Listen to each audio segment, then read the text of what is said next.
Now, 5 peso 2019 nonagonal. Ito yung titinan natin mga kabarya kung may added value kaya ito sa ngayon. So, 5 peso na 2019 nonagonal. Now, ito pa yung nonagonal na barya na tinatawag natin na 5 peso. Kasi minsan nalilito po tayo sa 1 peso.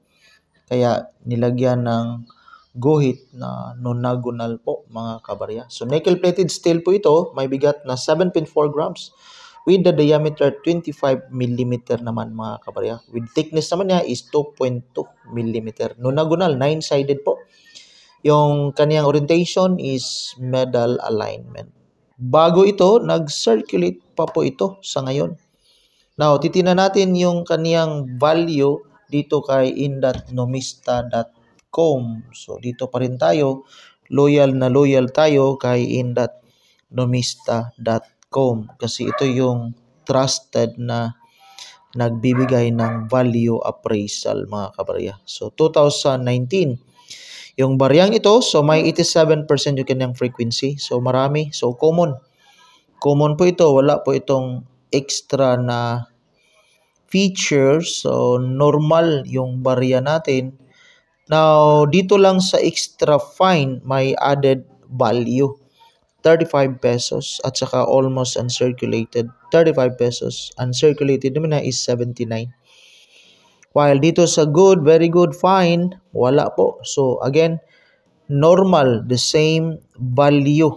5 peso. Linawin natin, itong baryang ito is 5 peso pa rin yung value nito. So, ito yung value niya, 5 peso. Except lang yata pag may error yung barya. Yun yung naging unique pag may error.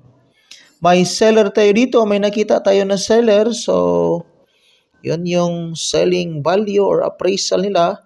Dito tayo kay Ucoin. So, 2019, $1.29. So, kay Ucoin kasi foreign platform kasi si Ucoin. Kaya, mataas sa normal na value. $1.29.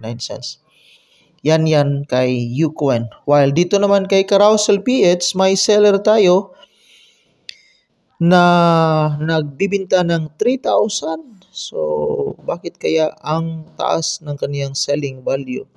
By Ralph Rena, 46917. Yun yung selling value niya is 3,000. So, may 6. Try natin tingnan yung kaniyang barya. So, ito yun.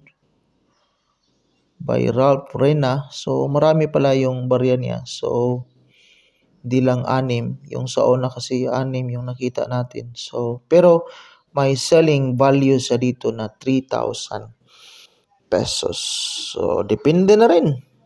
Sino yung may interest sa barya ni Ralph Rena.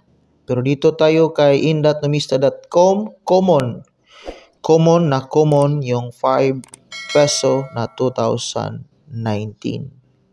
Maraming salamat and enjoy collecting coins.